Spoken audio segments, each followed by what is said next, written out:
Hello guys, my name is Matthew, and in today's video I'm going to show you how you can add shapes into Photopea.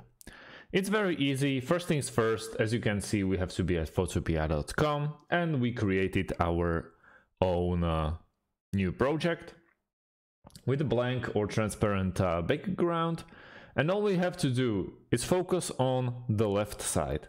And as you can see, there's this square, and we want to go, for example, with rectangle.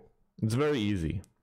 If you want to go with different shapes, you just have to right click with your mouse, and you see there are rectangles, ellipses, lines, parametric shape, and custom shape, for example, like this one.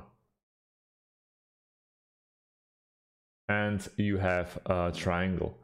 Everything you do to this project you will see in the history. So you can see there are the steps that we took, and we can proceed from now on. So that's about it, guys. Thanks for watching and see you in the next one.